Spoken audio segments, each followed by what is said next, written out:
안녕하십니까. 수학교육학자 김정현입니다. 7월 20일 월요일 강의 영상 촬영이고요.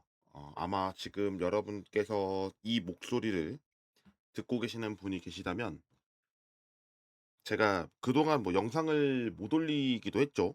중간고사 기간 전까지만 영상 업로드를 한 걸로 기억하는데 이후로 제가 뭐 삼각함수 활용이나 수열 파트에서는 영상을 업로드를 하지 못했어서 그에 대한 이야기를 좀 하려고 합니다. 그리고 오늘 좀 늦게나마 대수에서 다루는 수열을 살펴봄으로써 이제 영상을 정리할까 하는데 오늘 일단 저의 소식을 좀 하나 들려드리도록 하겠습니다. 지금 제가 이제 아무래도 연구를 하고 있는 입장이었고 그 연구가 생각해 보면 오래 걸렸습니다. 그동안 이제 학생들한테도 "나는 연구하는 사람이야. 나는 뭐 논문을 쓴다." 막 이런 얘기를 하고 다녔었다가 이제 제 자신이 부끄러워지는 걸 알게 됐고 또 그 연구라는 것이 뭔가 제 스스로 이제 억누르는 그런 부분이 있었다 보니 저도 뭔가 막 '해내야 된다.'라는 그 압박감 속에서 이제 살아갔던 것 같은데요.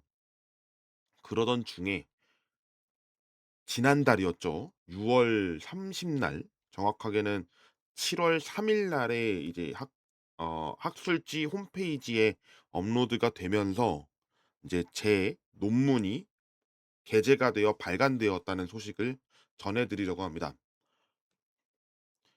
왼쪽은 제가 이제 사실상 이제 선생님들께 드리려고 제본을 한 표지고요. 오른쪽을 봐 주시면 되는데 뭐 똑같습니다, 둘이는. 그래서 고등학생의 자기주도 학습 시간 및 사교육 참여 시간이 수업 참여도를 매개로 수학 학업 성취도와 흥미도에 미치는 경로 분석을 실시했고 단독으로 게재가 됐습니다.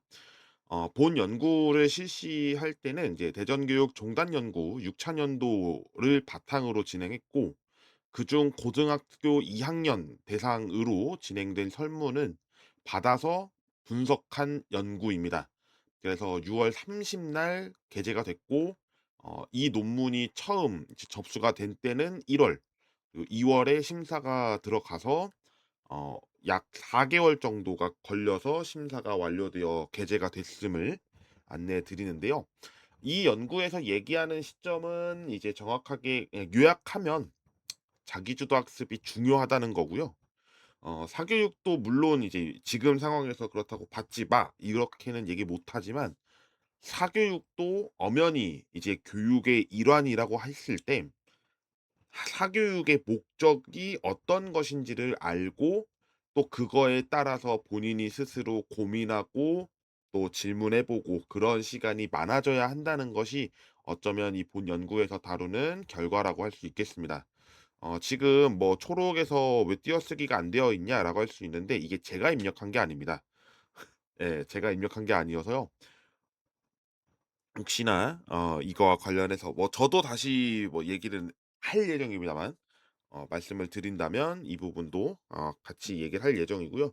어쨌든 이 본 논문은 PDF 다운로드가 가능하고 또 KCI 홈페이지나 이제 리스 등과 같이 학술지를 검색하는 곳에서 이제 여러분들이 쉽게 보실 수 있는 자료니까요. 보실 분들은 보시면 되겠습니다. 오늘 이제 배울 내용은 등차 수열입니다. 등차 수열이라고 하는 부분이 그러면 뭐냐라고 했을 때는 교과서에 있는 내용을 먼저 정리를 하고서 진행을 할까 하는데요. 먼저 등차 수열은 우리가 이제 차라고 얘기하는 것에서 이 뺄 차를 씁니다. 그러면 등자는 이제 같을 등자를 쓴다는 얘기인데 뺐더니 같아진다라는 의미로서 해석할 수가 있는데 문제는, 문제는 왜 등차였을까요? 우리 더한다는 어떤 의미를 쓰죠? 더한다? 가를 씁니다. 예.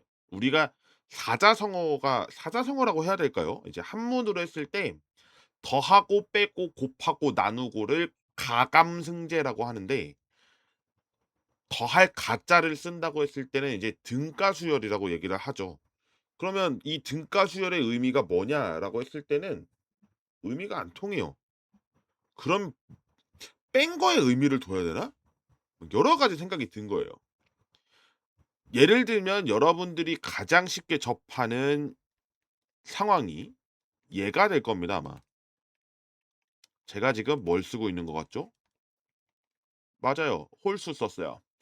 홀수 왜 썼을까? 예. 그러면 이거 보시면 됩니다. 이렇게 얼마 간격? 네. 2라는 간격을 알아요. 여기는 2라는 간격을 알아요.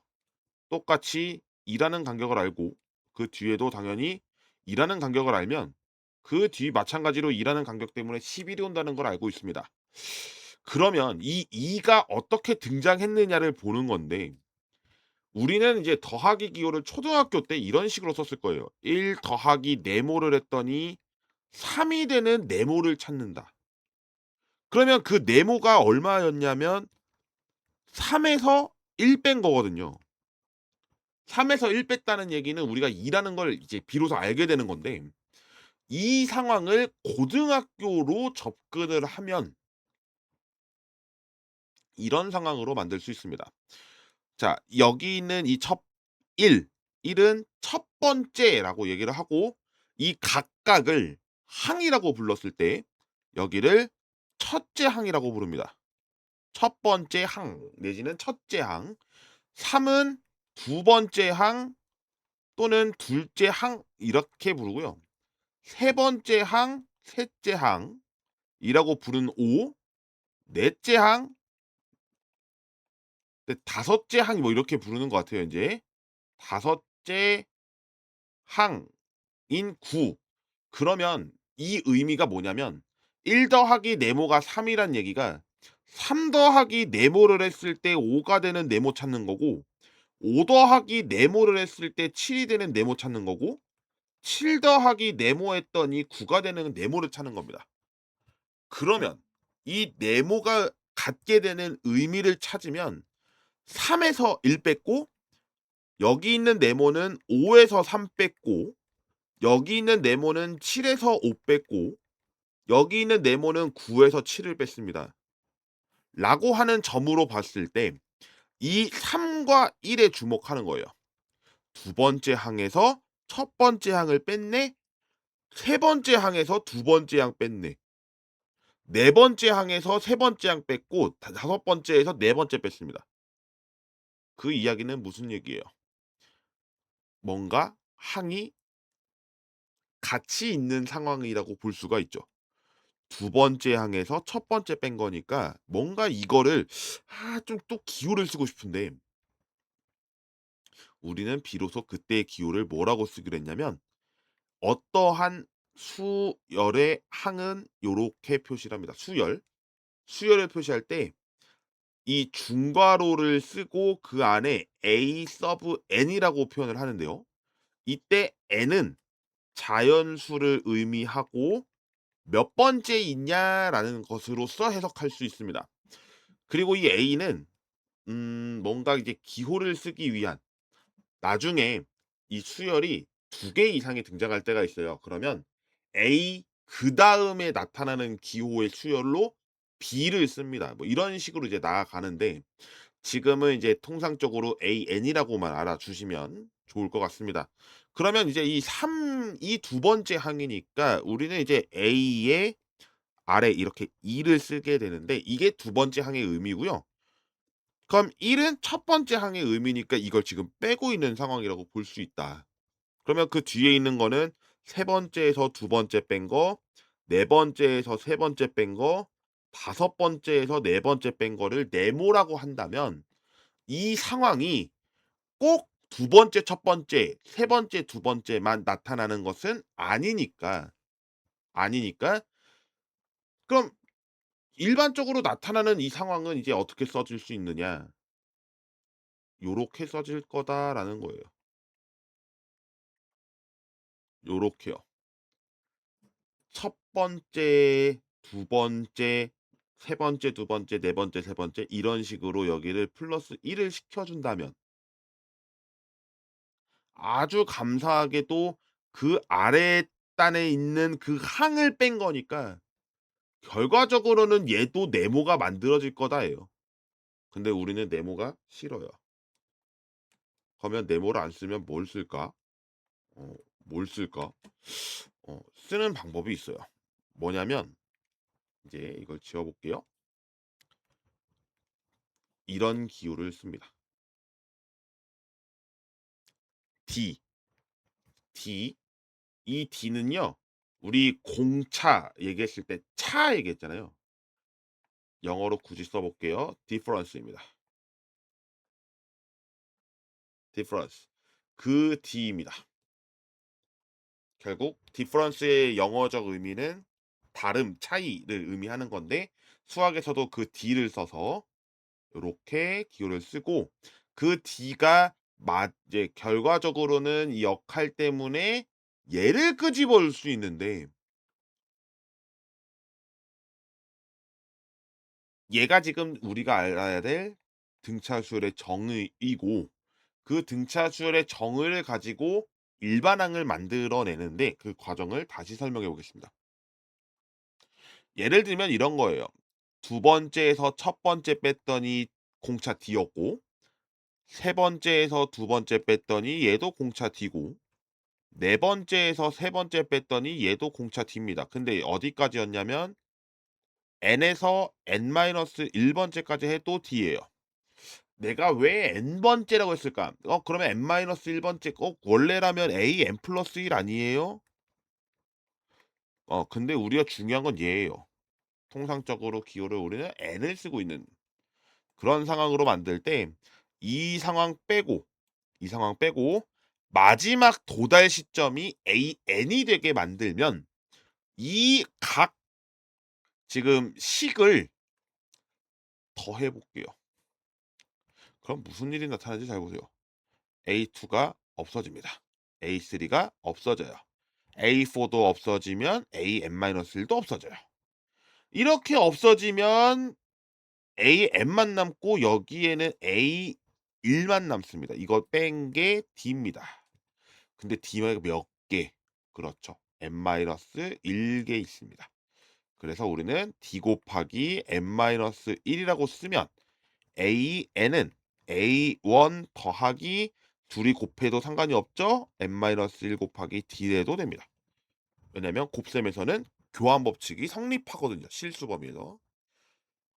그런데 자연수랑 실수 곱해도 어차피 실수 범위 안에 있으므로 우리는 통상적으로 교환 법칙이 성립하죠. 그래서 우리는 이것을 뭐라고 부르기로 했냐면 등차 수열의 일반항이라고 부르기로 했습니다.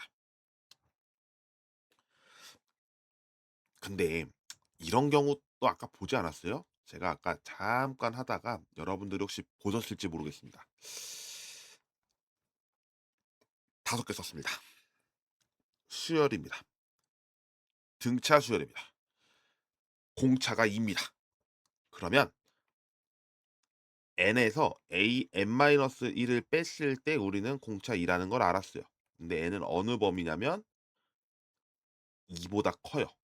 2보다 크거나 같은 자연수입니다. 그랬을 때 우리 일반항 찾아볼게요.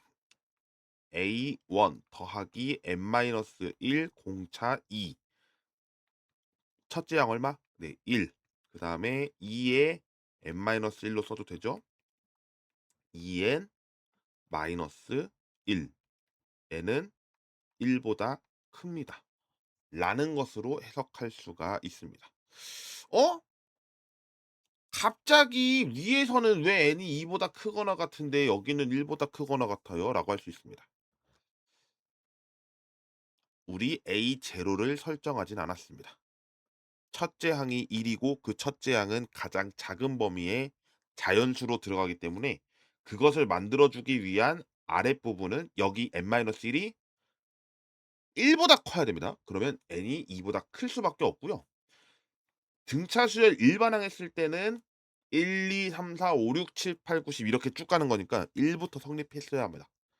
그런 상황에서 우리는 정의라는 것과 일반항을 봤는데 한 가지 개념이 또 있습니다. 뭐냐면, 뭐냐면 이거 이렇게 보고 싶어요. 더해 볼래요? 6 입니다. 어 나눠 볼까요? 3 되네. 어머, 어머. 뭔가 둘이 더했어. 그러고 나눴더니 B가 됐네. 그런 얘기가 뭐냐면요. 여기가 B라면 A가 1 이고 C가 5 예요. 어? 잘 보세요. A 1 더하기 A 3를 2로 나누면 A 2 입니다. 왜 그러냐? 첫째 항과 A 1 더하기 2D죠. 왜냐면 일반항 때문에 그거를 2로 나눠요. 그러면 첫째 항이 두 개가 있는 걸 아니까 우리는 이 A1 더하기 2D를 2로 나눈 거니까 A1 더하기 D가 되는데 얘가 뭐 어디에 있어요? A2에 있어요. 가운데네. 그래서 이거를 뭐라고 부르게 되냐면 등차 수열에 있는 가운데 항이라고 해서 등차 중항이라고 부르기로 했습니다. 그러면 이 등차 중항이 얘만 있냐? 아니요. 이렇게 해도 돼요. 1과 9를 더했습니다. 더했습니다. 그러면 10이 됐어요. 그럼 이 10을 갖다가 우리는 뭐 하고 싶냐면 나누고 싶은 거예요. 2로. 그럼 얼마? 5가 됩니다. 얘도 등차 중항이 돼요.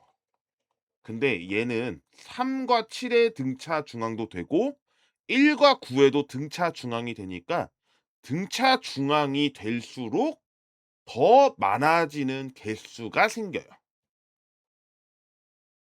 이런 상황을 볼 수 있습니다. 그런 상황으로 우리가 접근을 하면 이제 문제를 풀 수가 있게 되는데요. 가장 기초적인 문제를 풀어 보겠습니다. 이 기초적인 문제의 출처는 그래도 밝히는 게 맞으니까요. 밝히겠습니다. 동아출판이고요. 아주대학교 고경 교수님께서 책임 저자로 있으신 출판사에서 수열 파트로 갖고 온 문제 3번입니다. 중단원 마무리고요. 어, 중단원 마무리라고 해야 되는지 단원 마무리라고 해야 되는지 모르겠는데 그 이제 각각의 단원에서 문제를 이제 한 5 문제씩 주거든요. 그거에 따르는 이제 문제를 가지고 왔고 2개 갖고 왔습니다. 3 번부터 풀어 보겠습니다. 첫째 항이 6 이래요. 그러면 일단 써 놔요. A1은 6 이구나. 등차 수열이네요. 그러면 우리가 알고 있는 정의 있고 일반항이 있다는 사실을 알면 그다음 행동을 알 수가 있죠. 근데 보니까 A2가 마이너스 A3래. 일반항 찾으란 얘기네요. A1 더하기 n-1d 하니까 d고 마이너스에 A1 더하기 n-1d 하니까 2d가 됩니다. 그러면 A1끼리 묶여서 2A1이 넘어갔을 때 마이너스 3D가 되나요? 그러면 이 A1은 얼마라 그랬으니까 6이라 그랬으니까 2, 6, 12가 마이너스 3D가 되고 결국 D는 마이너스 4다. 끝이 아니에요. 왜냐면 이 조건은 여기까지였어요. 그러니까 우리는 이제 A5를 구해야 돼요. A5를 구하기 위해서는 또 정의를 이용하는 것보다 일반항을 이용하는 게 낫겠죠. A1과 4D를 더한 상황. 그러면 A1이 6이었고 공차 마이너스 4에 4 곱한 거니까 마이너스 16이네요. 더하면 마이너스 10입니다라고 할 수 있죠. 우리가 이제 알아야 되는 거는 이제 조건들이 어떻게 제시되어 있느냐입니다. 그래서 A2가 마이너스 A3인 상황을 어떻게 해석할래? 라는 점으로 봤을 때는 이제 이런 상황으로 그려진다라는 거고요. 또 한 가지의 풀이 방법이라기보다 '이렇게는 어때?'라고 할 수 있는 게 있을까? 있을까를 갑자기 고민하게 되는데요. 음 색깔을 바꿔 보겠습니다. 자, A2가 마이너스 A3니까 뭔가 A3랑 A2를 더했더니 0 되는 걸 찾는 거예요. 0 되는 걸 찾는 겁니다. 그러면 뭔가가 있겠다. 첫째 항은 6 이래. 첫째 항은 6 이래. 뭐 있을까요? 지금 막 생각한 건데 세 번째랑 두 번째잖아요. 세 번째랑 두 번째. 그럼 혹시 이거 가능할까? 음 두 개니까 어차피 2A1이 있을 거고 앞에 2랑 1 더한 상태 얘가 0 이니까 결국엔 어차피 똑같은 상황이 나타나요. 예. 어차피 2A1은 2, 6, 12 그리고 여기는 3D가 0 이니까 결국에 이제 D는 마이너스 4 라는 걸로 똑같아지는데 지금 상황은 지금 제가 남색 또는 뭐 검정색으로 보일지 모르겠습니다만 남색이라고 하겠습니다. 그 색으로 푸는 게 지금은 적절하겠죠. 근데 어느 순간 또 문제가 이렇게 됐을 때는 다른 방법으로 푸는 게 또 있을 겁니다, 분명히. 그런 점은 뭐 참고하시면 좀 도움이 되시지 않을까 싶어서 갖고 와 봤고요. 5 번은 좀 중요할 것 같아요. 그래도 해결을 또 보기 위해서는 계산을 해 봐야겠죠. 생각해 보는 거예요. 자, A8이 A2랑 12를 더한 거라 그랬고 첫 번째, 두 번째, 세 번째 항을 더해 봤더니 15가 됐습니다. 어? 왜 식이 두 개지? 식이 왜 두 개일까? 그 질문이 먼저 떠올랐어야 합니다. 근데 생각해 보세요. 식이 두 개였으면 이런 생각도 할 수 있지 않아? 미지수가 두 개예요. 어? 미지수 두 개, 식 두 개. 아, 연립방 정식이네.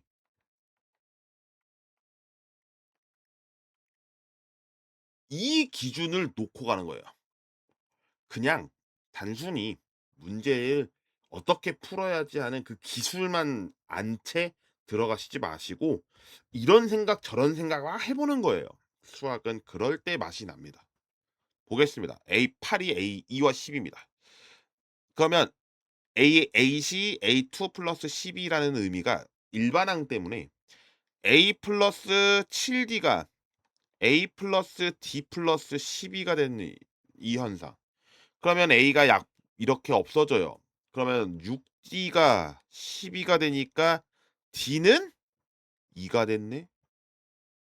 자, D가 2가 됐어요. 아, 그러면 연립방정식 할 필요가 없는 상황이 됐습니다.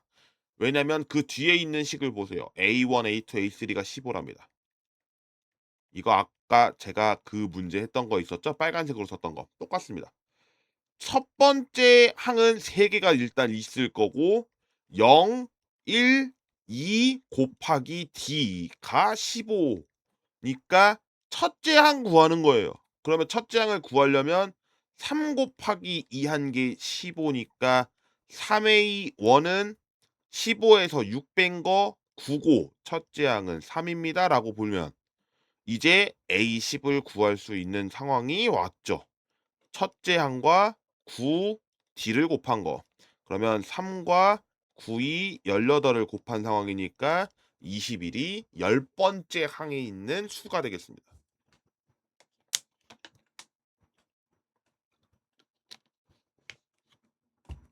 와우. 문제 풀면서 이런 뭐 스킬이라기보다 어떻게 접근을 해 나가면 좋겠는지를 여러분들이 스스로 아이디어를 찾아가면서 문제를 해결해 보시길 부탁드리고요. PPT 앞쪽으로 한번 또 가보죠. 음. 우리는 이제 등차 수열의 뜻을 알았습니다. 근데 선생님 수열을 안 다루고 등차 수열 먼저 하신 거 아니에요? 그래서 지금 설명하려고요. 갑자기 수열을 설명할 때는 우리는 수를 나열하는 의미로서 해석을 할 건데요. 이 나열하는 상황은 그냥 중구난방으로 나열해도 나열입니다.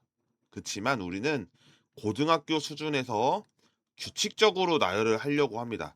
이 상황을 우리는 규칙을 보려고 하는 거고, 그 규칙에 대표적인 이제 이름이 붙여지는데 그중에 하나가 오늘 배운 등차 수열입니다. 다음 시간에 배울 내용도 일단은 여러분께 말씀을 드리죠. 등비 수열입니다. 등비 수열까지 했으면 그다음에는 여러 가지 수열인데요. 이 여러 가지 수열은 정말 많은 형태들이 담겨져 있습니다. 그리고 그중에 우리는 등차 수열을 봤고요. 수열을 우리가 의미를 해석할 때 그냥 수를 나열한다 이렇게 하는 거는 너무 이제 일반 직관적으로 보는 거니까 좀 더 있어 보이게 하려면 함수라고 하시면 됩니다. 함수. 근데 이 함수도 여러 가지가 있잖아요. 그 함수를 어떻게 얘기할 거냐면 자연수, 이거를 우리는 자연수 집합이라고 얘기를 할게요. 그 집합이 실수 집합으로 가고 있는 이 상황의 대응 관계를 수열로 보고 있는데요. 이 상황을 일단 뭐 참고만 해 주시고요. 구체적인 내용은 뭐 나중에 이야기할 수 있는 시간이 된다면 말씀드리도록 하겠습니다. 오늘 영상을 여기까지 마무리하고요. 혹시 눈치채셨을지 모르겠지만 마이크도 바뀌었습니다. 마이크가 바뀌어서 잘 들리셨을지 모르겠습니다. 뭐 좋은 걸로 바꿨다기보다 사실 이 마이크를 선물 받은 거라서 선물을 3년 전인가 그때 그때 한 건데 지금이 돼서야 이제 언박싱을 하고 또 정리하고 예 그랬는데 이렇게 또 오픈을 하네요. 자 어쨌든 여러분께 오늘 이 시간 잘 마무리하시길 바라겠고요. 오늘 영상 마무리하겠습니다. 시청해 주셔서 감사드립니다. 다음 시간에 뵙겠습니다. 고맙습니다.